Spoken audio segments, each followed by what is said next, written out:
Добрый день, дорогие мои. Я продолжу вам раскрывать секрет старчества. И сегодня расскажу о тех, кто окормляется у старцев. Потому что они тоже особые люди и тоже отличаются от простых прихожан. И отличия их достаточно чувствительные, так будем говорить. Хотя надо сказать, что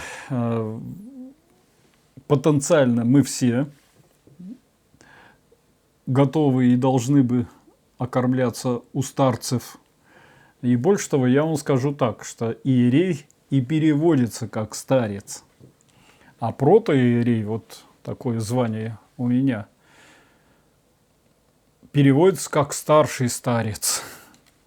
И казалось бы, всех, кого назвали иереями, можно и записать в старцы, и к ним идти и кормляться. На самом деле это немножечко не так. И мы по истории церкви, по преданию церкви, знаем, что духовниками, теми, от которых вырастали большие общины и монастыри, не всегда были священники. И, например, вот для меня это яркий пример, самый ближний для меня пример – это Тихон Луховской. Вот Тихон Луховской был воевода у князя Бельского. Ходил с ним в походы, организовывал победы. И после очередной победы с пролитием большой крови на границе, выходя из Литвы, сошел с коня и ушел в отшельники. И в отшельниках в конечном итоге, мы знаем, живя без окормления кого-то каким-то своим словом, потому что когда к нему обращались, что «батюшка, научи», он убегал от всех и говорил: «Не-не, я грешный, я сам ничего не знаю». В общем, сами. И молился за окружающих. К нему подселилось братья, к нему стали ходить окружающие его люди. Он стал с ними обмениваться своими какими-то поделками. Он стал обучать детишек грамоте, тех, кто к нему обращался. В конечном итоге князь Бельский услышал, что есть молитвенник, который может спасти в трудности. А у князя Бельского так и пошли сплошные трудности, пока весь род его практически не погиб. Я скажу, чем его род закончился. Но Тихон Луховской, когда приехал князь Бельский к нему и узнал, что это вот его бывший воевода, не вернулся к князю Бельскому на хорошее житие. Но князь Бельский подарил ему окружающие деревни, так чтобы они окормляли его монастырь и строили здесь монастырь. И в конечном итоге мы знаем, что монастырь стал огромный. В XIX веке монастырь стал окормлять флот морской, и больше 300 офицеров в год в этом монастыре проходили духовное обучение. Тихон так и не стал духовником для кому-то. И когда ушел, у него была одна драная одежда, его не в чем было похоронить. И жил он так, как и жил в своей убогой лачушке. Подвиг его повторил Гедеон Воронежский. Это последний внук или правнук князя Бельского, который остался от всего этого рода, который так и погиб. Но что мы видим? Как же общался Тихон Луховской с этими своими окормильцами, чадами они. А как я вам и рассказал, сердцем. Он общался с ними с сердцем. Потому что здесь появляется у человека, можно так сказать, особые свойства разговаривать друг с другом, с сердцем. И он уже совсем по-другому воспринимает как пространство, так и тех, кто к нему приезжает, или тех, кто как-то к нему имеет какое-то отношение. Рассказывал один священник Ивановской епархии, как он побывал у отца Ионаникия когда-то, и ему там как-то вот не понравилось. А я вам скажу так, что редко какому священнику такое понравится, потому что вот этот поток людей, ниоткуда взявшийся и каким-то образом, значит, здесь помогающий батюшке жить, это, в общем-то, одна из мечт любого священника, что мне бы такое. И вроде он старается, а у него нет потока. А здесь вот почему-то раз так, и вот все идут. Так вот, он приехал, и там было некое такое собрание священников, они собрались за столом. И за столом завели разговор, значит, про Чихачева. И вот они так распалились. И вдруг звонок этому священнику. И он берет трубку, а там отец Ионаникий. И тот ему говорит, в трубку-то, отец Ионаникий ему говорит, ну что вы там мне косточки перемываете? Ну перестаньте вы обо мне так говорить. Вы мне молиться мешаете. Вот. Это как раз пример того, что я мог бы еще рассказать десятки раз, в том числе и про себя, в своих отношениях со своим духовником, отцом Наумом, и со святыми, которые, когда появляется вот эта община и вот такие общения, начинают входить в круг этого общения. Они тоже становятся, я бы так сказал, видимыми, и они тоже участвуют в дальнейшем в этом разговоре и в этих отношениях с этими людьми, которые кормляются у такого духовника, у такого старца. Так что же это за люди? Давайте посмотрим на каноническое распределение у нас людей в церкви, так будем говорить. И надо сказать, что канонически-то не очень много категорий или определений. То есть некрещенный, покрещенный в храм не ходящий, вошедший в храм, можно так сказать, прихожане. Сейчас оскорбительно, это глупцы называют захожанами этих людей. Хотя эти люди просто находятся в состоянии созревания к вере. То есть таким же аналогом можно обозвать тех, кто в детский сад детей, дети ходят, всех детей сразу дебилы, ни на что не способные. Но все же знают, что из этих детей, из яслей детского сада после вырастут ученые, вырастут духовники, вырастут старцы.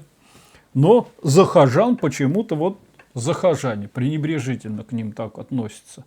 Ведь время-то не установлено, в какой момент у него духовность созреет до чего.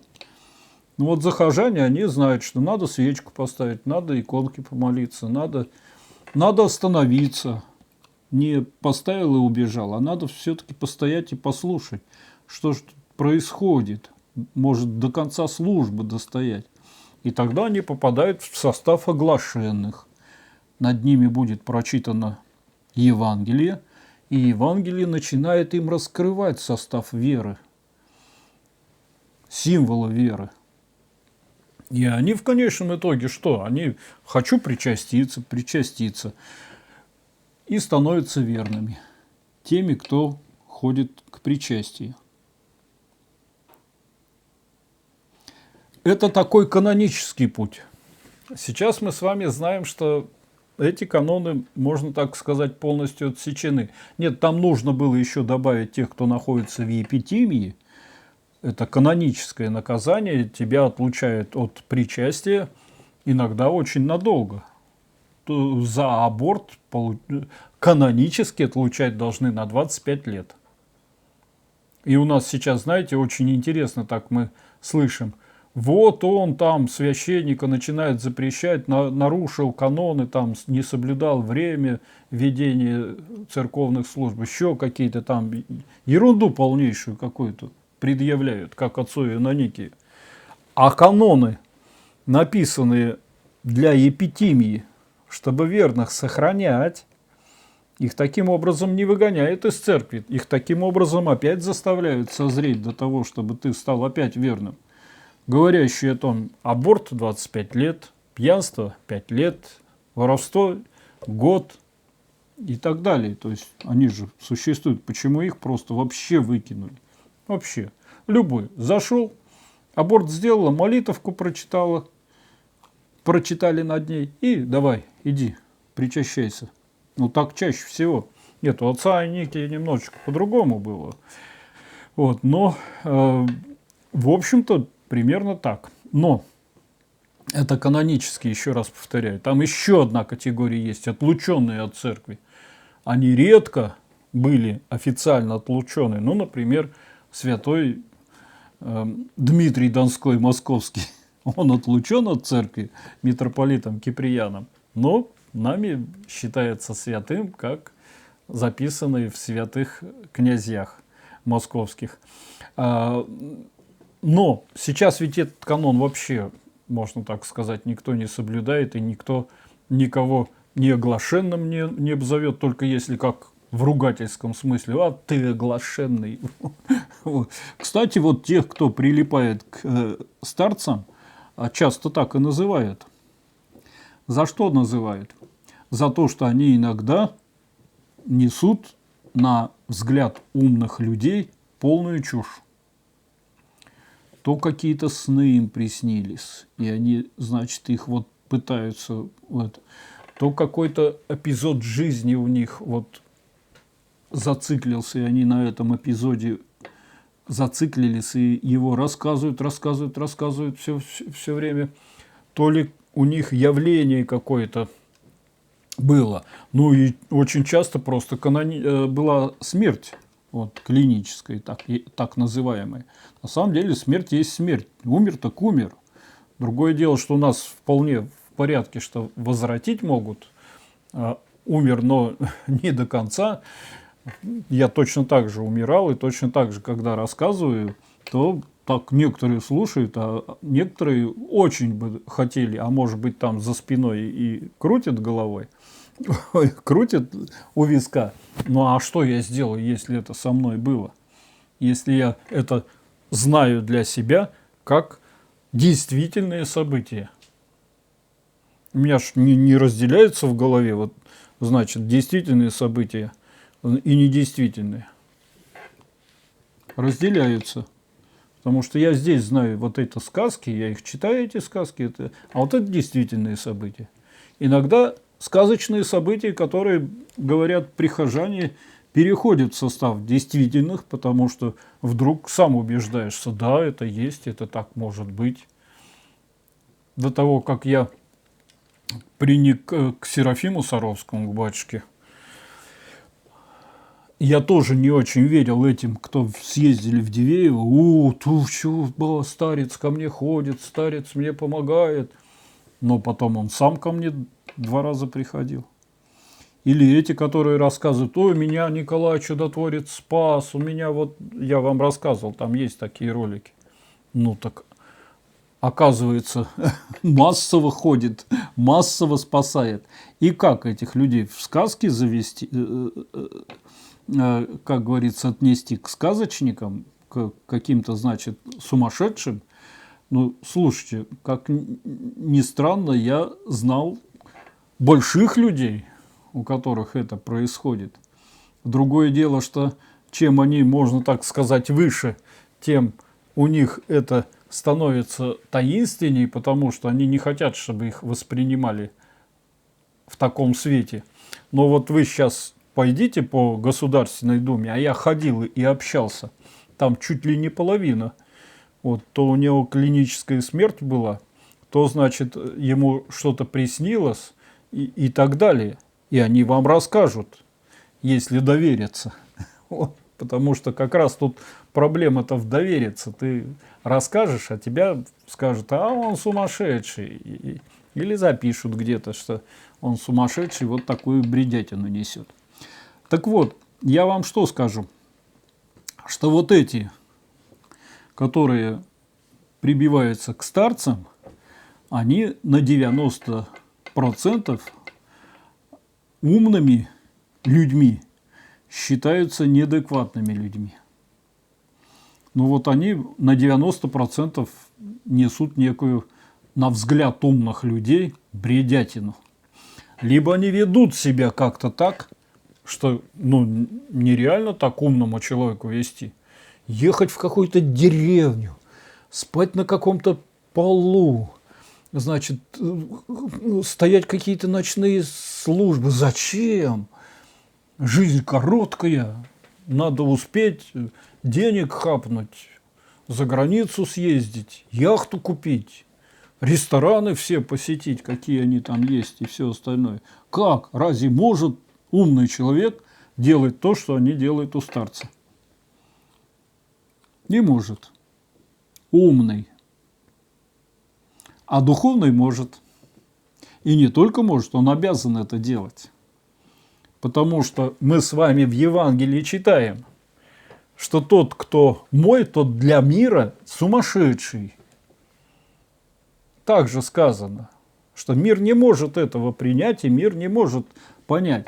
И поэтому, когда мы вот таких людей видим, и у них главной целью становится это причастие тела Христова, участие в церковной жизни, то мы можем как раз и сказать, что это люди и есть те, кого избрал Господь. Ум их несовершенный. А как он может быть совершенный, если нас учат либо в советской школе мы учились, либо в этой школе учатся? На что там, духовности, что ли, как-то учат? Как мы можем быть совершенны в церковных понятиях, если у нас их с детства никто не воспитывает и не образовывает нас для того мира? У нас все для этого мира. Быть в этом мире умным создано. Школы, университеты, академии и все остальное. Для чего? В этом мире быть умным. А потом умереть этим умным. Еще награду тебе какую-нибудь дадут, что ты умный. А тот мир, высший мир, который вечный мир, он как в этом жизни отражен? Кто ему учит? И на каком уровне можно ему научиться? А нельзя его на умном уровне научиться. Ум, как часть души, он не может познать того, что в духовном мире есть. Он здесь предназначен не для духовного мира. Он здесь принадлежит, самое высшее, что ему здесь доступно, грубо говоря, это молитва умная. Все. Остальное он обеспечивает жизнь тела, чтобы это тело, но в конечном итоге не погибло. Когда у него не хватает ума, то он еще и доводит человека до самоубийства и до всех тяжких. А уж совсем, когда не хватает ума, он заводит его, за ум его берет, как за поводок этого человека лукавый, и ведет смертные грехи. Эти люди, которые пришли с этими чудесами, до них можно так сказать, как бы прикоснулся к ним Господь и, можно так сказать, отнял у них ум мирской для понимания Царствия Небесного, чтобы они духом, сердцем услышали, что это такое, поняли, что это такое, и всю свою жизнь отдали такому. Потому что эти люди начинают всем пренебрегать, условия своего существования они уже не имеют в виду как изначальный комфорт, так называемый, который у 99% населения является главным.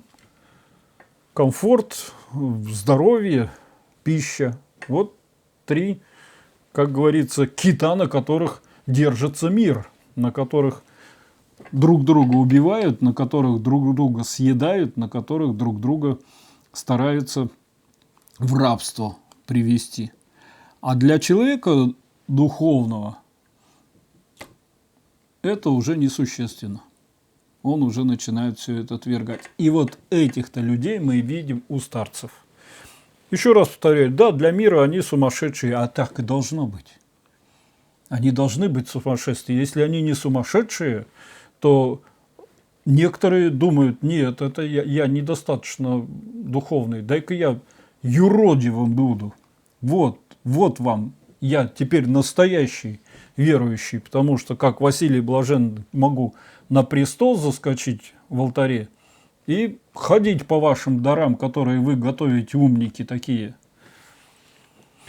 Поэтому тайна тех, кто пришел к старцам, если у старца тайна в том, что он сердцем с этими людьми разговаривает, то и у них первая тайна, что они слышат сердцем то, что им говорит старец. Поэтому даже не объясняя, они могут говорить: ой, он мне все сказал, он мне все... Чего он тебе сказал, вот этот умник подходит? Ну, как он тебе, чего такой он, чем он тебя так спас, как вот... Он мне, вот я тут пришла, я и все, и понесло. И этот умник сидит и думает: боже мой, вот я тут пришел к нему с нормальным вопросом, вот как нам победить, например, правительство или еще что-то. А он мне не отвечает, вот, и я не могу стать верующим, потому что он мне не ответил. Или как вот там один в комментариях у меня написал, что я к нему пришел с вопросом про епископа там одного, а он мне такое ответил, что я 2 месяца ходил в ступоре, в недоумении, вот, а потом вообще перестал к этому, в эту церковь ходить. Ну вот, получается, что тебе открылось что-то такое про того епископа и про ту церковь, в которую ты ходил. А мы знаем, что там могло открыться. Нам Кураев говорит, что там 1/3 таких, которые предпочитают. Так что я поздравляю всех, кого Бог привел к старцам. Вы избранные, вы необычные. Вас, как говорится, Бог в темечко поцеловал. Совершенно неважно, какого вы достатка, состояния и какого значения вашего ума. У вас может быть, среди вас может быть как депутат Госдумы, как губернатор, как кто? Как генерал или полковник казачьих войск. Это не имеет значения вообще. Кто вы в мире в данном случае, не имеет значения вообще. Потому что в это время вы уже перешли в мир духовный, вы уже в Царстве Небесном. Но, может быть, на разных категориях. То есть, кто-то в яслях Царствия Небесного пока и поэтому там и ведет себя как ясельник, мя-мя-мя, мя-мя-мя. Кто-то в детском садике уже начинает соображать, что тут сделать самому, что тут сделать.